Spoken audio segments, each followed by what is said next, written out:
اللہ کے فرمان کے مطابق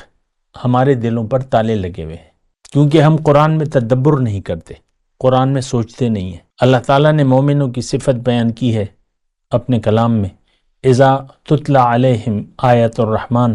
لم یخروا علیہا صما وعمیانا، جب ان پر رحمان کی آیات پڑھی جاتی ہیں تو یہ اس پر اندھے بہرے ہو کر نہیں پڑھتے۔ ایک بات دوسری، جو میں وہ دل پہ جو تالا لگ جاتا ہے، دیکھیں تالا لگ جائے تو پھر وہ چیز کام نہیں کرتی۔ مثال کے طور پہ ایک الماری ہے، اس میں بہت اچھی مشین پڑی ہوئی ہے، اور یا اس میں کمپیوٹر ہے یا جو بھی ہے، موبائل ہے، بہت اچھا موبائل ہے، آپ کے پاس نہیں ہے، اور موبائل پہ آج کل بہت سے کام ہو رہے ہیں، کمپیوٹر پہ ہو رہے ہیں، لیکن آپ ایک الماری میں اس کو تالا لگا دیتے ہیں، الماری میں بند کر کے تالا لگا دیتے ہیں، تو تالا لگا دیا تو اب تک وہ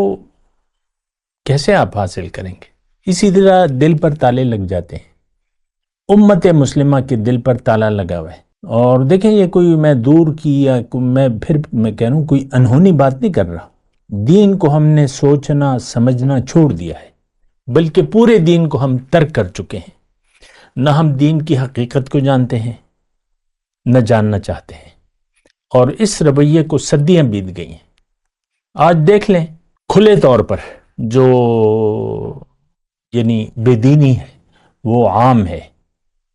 اور میں اگر آپ کو یہ کہوں کہ دنیا کے تمام لوگ ایک کا وزن ایک پلڑے میں ہے اور سب بے دین ہو چکے ہیں،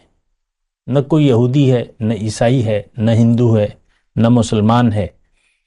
نہ سکھ ہے، سب بے دین ہے۔ جو بھی ہیں ہندو، عیسائی، سکھ، یہودی جو بھی ہیں وہ برائے نام ہیں، کسی کا کوئی دین ایمان، ہمارا دین ایمان دنیا، ختم بات۔ آج امت مسلمہ کے دل پر تالا لگا ہوا ہے